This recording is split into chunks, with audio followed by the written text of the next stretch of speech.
มื้อนี้มื้อสั้นวันดีเนาะพานางงามเพิ่นมาเที่ยววุ่นไปเที่ยววุ่นสงเหือเสเมีย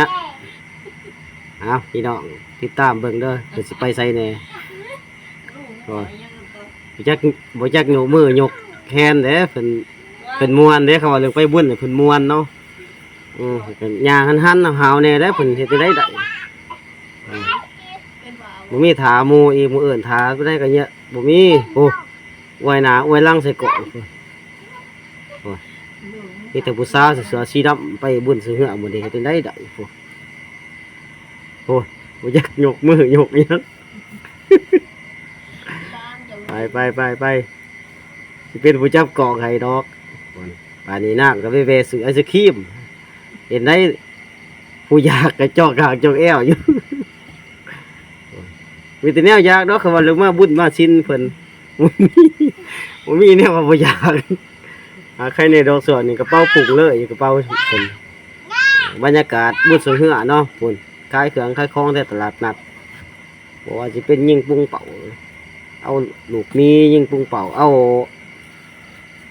ของเครื่องดื่มข้างๆมื้อนี้ก็ขายเสือขายแพะกระแสผู้สาวย่างดุดๆรวยๆโอ้มีแต่ผู้จบๆกับงามโอ้ยมานี่ก็ฮอดแถววิวบนเบิงสงเหือฟาร์มไส้โอ้ยนี่ฟาร์มไส้เนาะนี่โอ้มีแต่ผู้ชม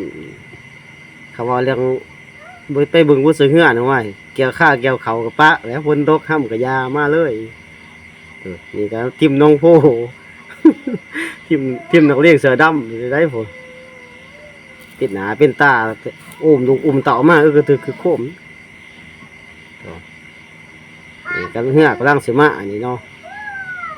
อันนี้หัวหน้าทีมทรงเหือเสือซีบัว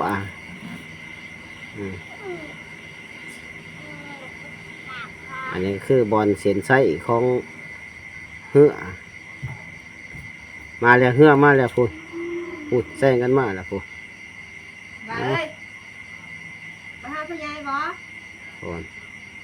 เขาเส้นไส้โจกเจือเหือเบื้องสายลักษณะพูดนี่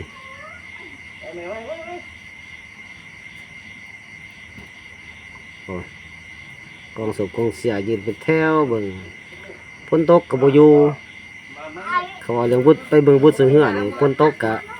แข่งใส่แล้วนี่ได้เบิ่งพอได้เบิ่ง